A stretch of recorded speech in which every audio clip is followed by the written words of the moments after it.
and welcome to Encouraging Words with Renae. This week we are going to be helping moms to cope with stress.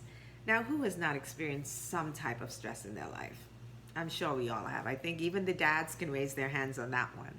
But we're going to talk about moms today and coping with stress as a mother, as a woman, when you're dealing with so much. You know, we are multitaskers and we can kind of hold something with one hand, hold with the next, hold something on our nose, hold something on top of our head, balance our feet. You know, we just have the ability to do these 5 things at once. God gave us that gift, and it's a wonderful gift. But we get stressed sometimes, and it gets a little much at times because sometimes we do take on a little too much. And so this week has been set aside to help you, mother, to cope with stress. Okay, moms? Sit down, cross your legs, and get your little notepad so that you can get an encouraging word on how to deal with stress.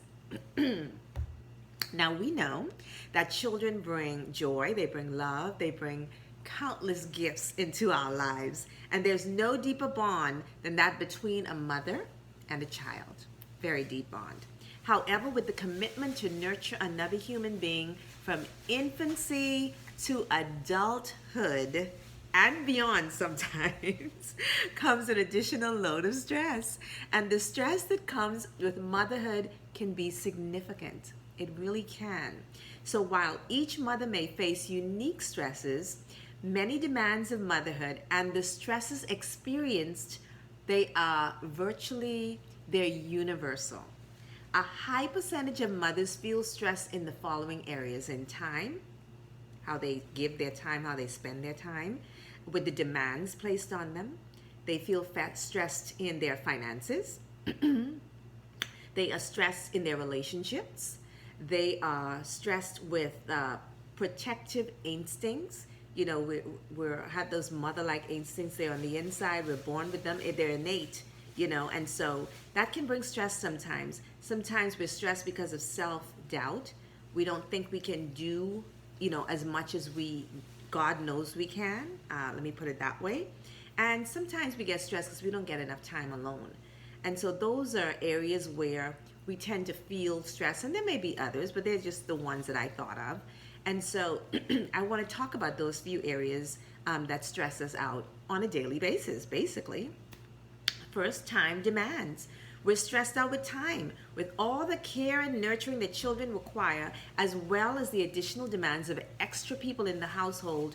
Most mothers, I would say most mothers, feel a shortness of their time and their schedule, you know, a little pressure there. Whether it's a lack of sufficient time to get the laundry done, or time to spend just playing with the kids, time to oneself, all by yourself, or time for dozens of other important activities, many mothers find that there's simply not enough hours in the day. There just aren't, to do everything they need and that they would like to do. So I would encourage you, moms, take time out for you. Take some time, even if it's 5 minutes. You're going to have to extend that time as time goes on. But you can start out little, start out small, and start with 5 minutes.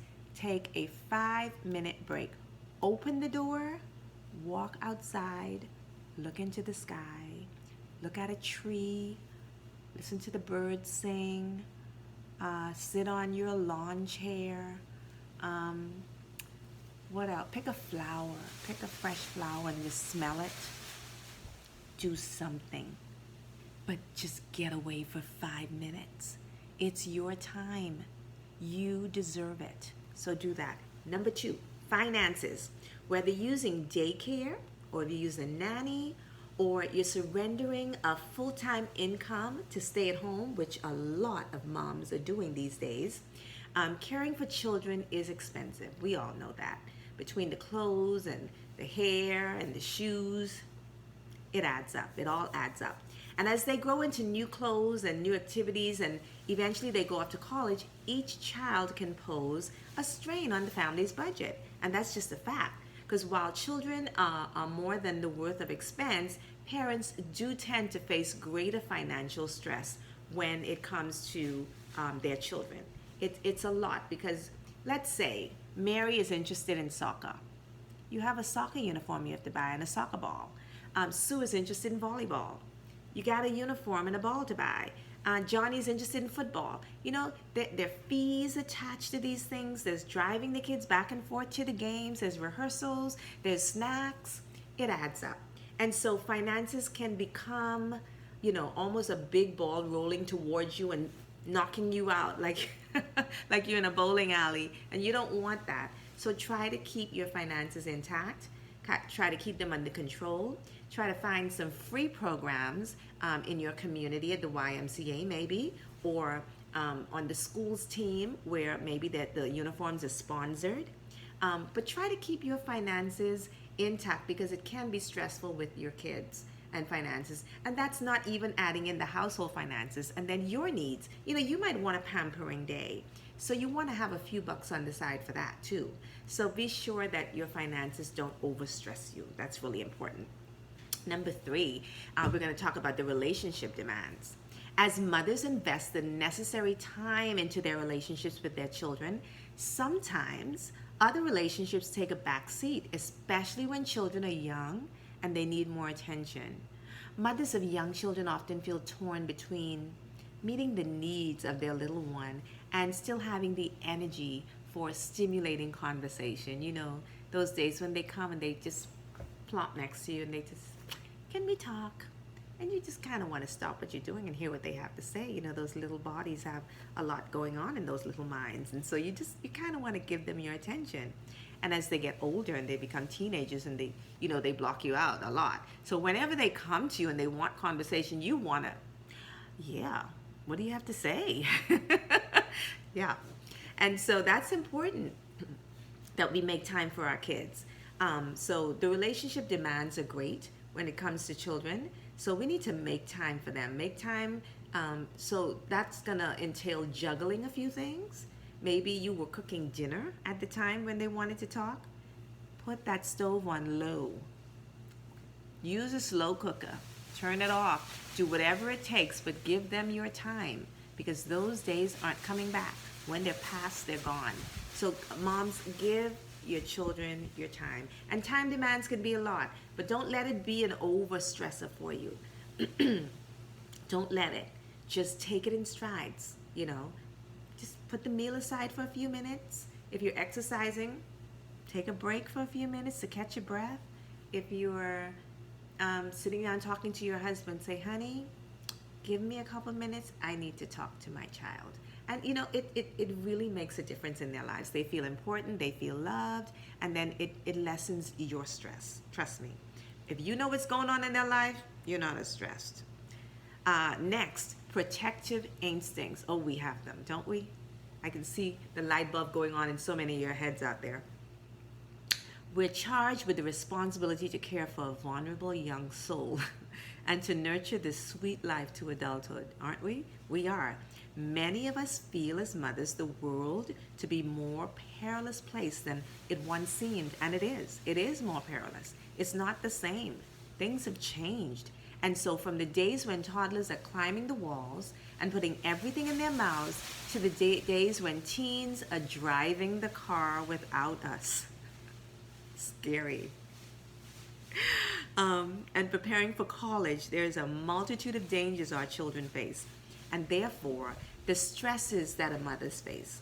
So mothers worry about their children's behavior and their social development. It makes every stage of development a challenge. So we have those protective instincts that are within us, and we want to protect them. We want to cover them, with our love and with our, some of us, we have security systems in our home.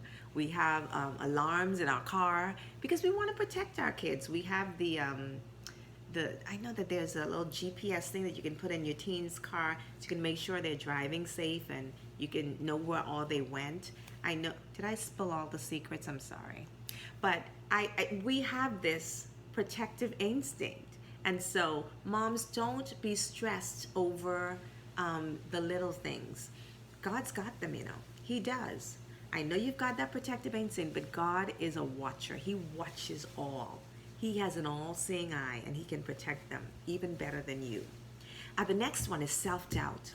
There's also the fear from moms that they're not doing a good enough job. You know, am I good enough? Did I scold her enough? Did I do enough timeouts? Did I put enough rules in the household? We always worry about that because each child has, a unique temperament. They're all different. They have all different traits. They have all different needs. They have different quirks. And because they grow and change all the time, it's impossible to apply a one-size-fits-all approach. We can't do that. And because we can't do that, we tend to self-doubt. So mothers are constantly re-evaluating what they're doing, looking for new insights from parenting experts who often disagree with one another on major issues, and trying to stay one step ahead of their kids to be the best mothers they can be. Really, often there are mysteries to be solved, crises to handle, fires to put out along the way. It's easy for mother to question themselves and become stressed by consequences of making a mistake. But moms, you're gonna make mistakes. Just don't doubt yourself. You don't need that extra stress. Don't doubt yourself. Be confident that whatever decision you made, or you and your husband have made, or you and your partner have made, that it was the right decision, and you've got to stand by that. It's all a part of being a conscientious parent. So don't stress yourself out with self-doubt. The next one, time alone. Among these issues, as well as others not mentioned, many mothers find it difficult to make time to save energy or to care for themselves. Gone are most of the spa treatments, personal enrichment activities, or even hobbies. Most of the hobbies that we've had pre-children, we don't pick them up anymore. Come on, our kids are grown. Pick up those hobbies again. It's a woman's responsibility to multiply her activity time. So don't go down on your activity level. Go up on it so that you can sneak away, to get time alone so that you cannot be stressed. Remember, this is about less stress. All of this is about less stress. So I'm saying all of these points,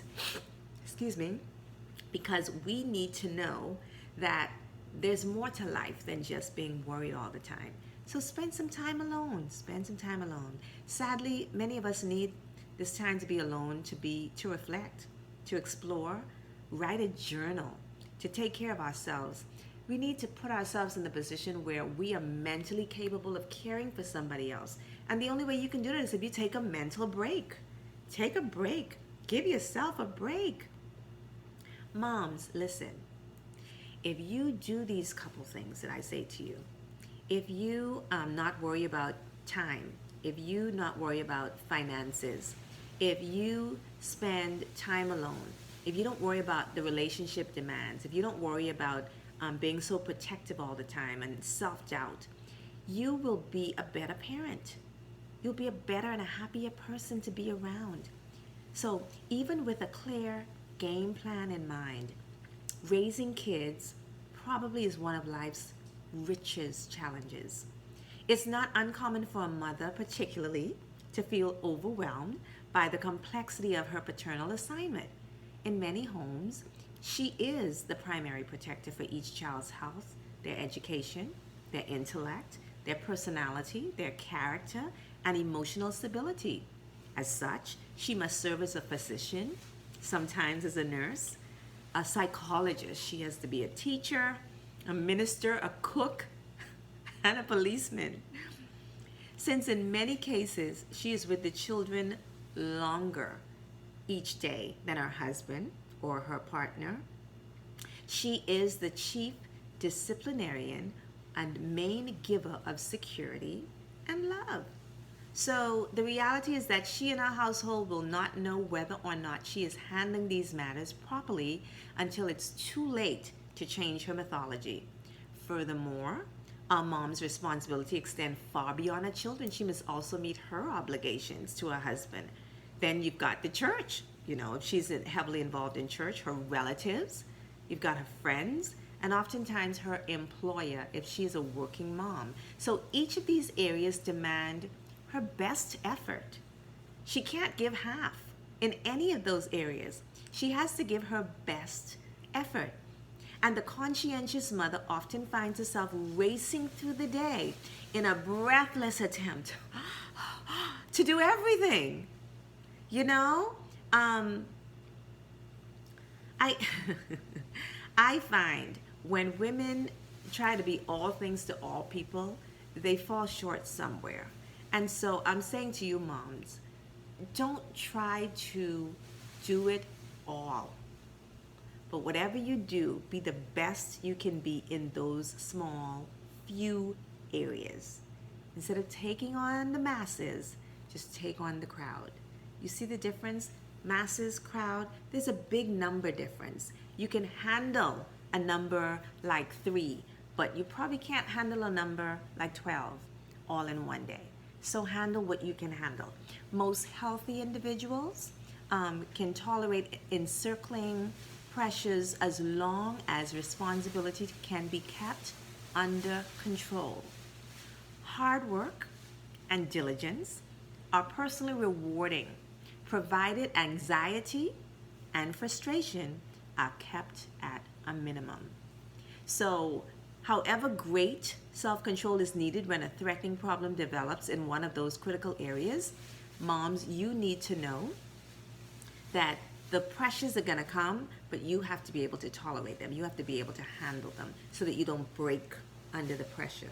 You don't collapse under the weight, you know. You need to be strong.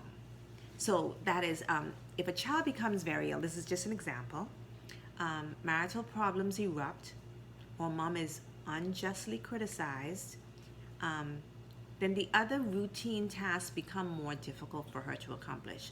So when children become ill, spouses, we need your help so that so mom can still do her other duties that she's assigned each day. Help her with the ill child. Help her with the marital issues. Find a counselor so that she doesn't take on that mental pressure. Don't criticize her. Try to be complimentive of her. You know, don't bring her down. Build her up is what I'm saying, so that her life is easier. Certainly there are occasions in life when every mother, when she looks in the mirror and asks, how can I make it through this day? How am I going to do it all? You know, is this possible? Here are 5 simple suggestions designed to help you as a mother answer that exasperated question. And the question is, how can I make it through the day? First of all, you must reserve some time for yourself. It's important for a mother to put herself on the priority list too. At least once a week, she should play tennis or go bowling or go shopping or stop by the gym or simply waste an occasional afternoon by doing nothing. I like that one. Both hands up for that one. Just doing nothing. It's unhealthy for anyone to work all the time, and the entire family will profit from her periodic recreation. So moms, take it. You deserve it. Reserve some time for yourself. Even more important is the protection and maintenance of romance in her marriage. A husband and wife should have a date every week or 2. Leave the children at home. Forget about the problems, you know? In the family's finances seeming to prohibit such activities, I suggest that other expenditures be re-examined. So if you don't have money to go on a date, you better look at turning off that air conditioning, opening up those windows, saving some money on the electrical bill so that you can go on that date. Because let me tell you, you need it. You need that outing. You need that break. You need it. Time for romance with your mate is important. I believe that money spent on togetherness will yield many more benefits than an additional piece of furniture or a new automobile. And that's speaking from experience. A woman finds life much more enjoyable if she knows she is the sweetheart of her husband and he can find time to take her on a date and just whisk her away and love on her. You know, she needs that. Secondly, don't struggle with things you can't change. The first principle of mental health is to learn to accept the inevitable. To do otherwise is to run with the brakes on. Anyone ever seen anyone running with brakes on? You're not going anywhere. Too many people make themselves unhappy over insignificant irritants, which should be ignored. In these cases, contentment is more stable than the weakest link of the chain of circumstances surrounding your life. So don't struggle with things that you can't change. Don't do it. All but one of the conditions in particular, women's life must be perfect. She has good health, she has a devoted husband, she has happy children, she has plenty of food, warmth, and shelter, and a personal challenge nevertheless. She might be miserable because she doesn't like her mother-in-law. This one negative element can be allowed to overshadow all good fortune surrounding, and we don't want that. Don't struggle with the things you can't change, Mom. Don't. Deal with the things you can. Isn't that the prayer of serenity? I said that prayer of serenity over and over again in your hearing. You know, if you've been listening over the weeks, I want to accept the things I cannot change. I want courage to change the things that I can, and I want the wisdom to know the difference. Life has enough crisis in it without magnifying our troubles. I'll tell you that much. Peace of mind is often surrendered for such insignificant causes. I wonder, and I do wonder, how many women are discontented today because they don't have something which either wasn't invented or wasn't fashionable just 50 years ago. Men and women should recognize that dissatisfaction with life can become nothing more than a bad habit, a costly attitude. It can rob you of your pleasures, and you don't want that. So number 3, don't deal with big problems late at night. Have I been kept up many a nights dealing with big problems at the wrong time? They can get in the way. So it can cause fatigue, and fatigue does strain you, you know. And after a hard day, the simplest task may appear insurmountable because you took on something late at night. You shouldn't do that. All problems seem more unsolvable at night, and the decisions that are reached then may be more emotional than rational. And so I suggest you take on problems after you've had a good night's sleep, good night's rest, and you've had a minute to breathe. When couples discuss finances or other family problems during the wee hours of the evening, they're asking for trouble because their tolerance and their frustration level is low, often leading to fights which should never have occurred. So the tension and the hostility can be avoided by simply delaying the important topics until the next morning. A good night's sleep and a rich cup of coffee or a cup of tea on my side can go a long way towards diffusing the problem. Number 4, so you should try making a list. Now this works for me. I will tell you, making a list and being able to tick it off one at a time to say, this is done, that's done. It works for me. I can give a testimony on making a list. When the workload gets particularly heavy, there is comfort to be found in making a list of the duties to be performed. The advantages of writing down your responsibilities are threefold. 1, you know you won't forget anything. 2, you guarantee that the most important jobs will get done first. Thus, if you don't get finished by the end of the day, you will have at least one thing done or some items done that were most critical to you. And 3, you leave a record of accomplishments by crossing tasks off of that list as they are completed. Amen. Number 5, seek divine assistance. What do we mean by that? The concept of marriage and the concept of parenthood is not a human invention. It was invented by God. He is the infinite wisdom. He created and he ordained the family as a basic unit. He brought us here to procreate, for companionship. So he's the one that we should seek for assistance. The solutions to the problems of our parenting can be found through the power of prayer and personal appeal to the Creator himself. Indeed, I believe parents should commit themselves to daily prayer and to supplication on behalf of their children, on behalf of their spouse, on behalf of themselves. The task is too scary on our own. There's not enough knowledge, not enough books written to guarantee the outcome of our parenting duties. We desperately need the help of the Almighty God. And His help is divine, it's heavenly, and it's going to be the right advice. We won't have to worry, but should I check that? Do I fact check this? No, when God gives it to you, you don't have to fact check anything. You know it's the right thing. So those are the 5 things, Mom, that you should do. I'm going to read them one more time. Number 1, you should reserve some time for yourself. Number 2, you shouldn't struggle with things you can't change. Number 3, don't deal with the big problems late at night. Number 4, make a list. Check it twice. Number 5, seek divine assistance, and that is from God. Mothers are the world's best jugglers.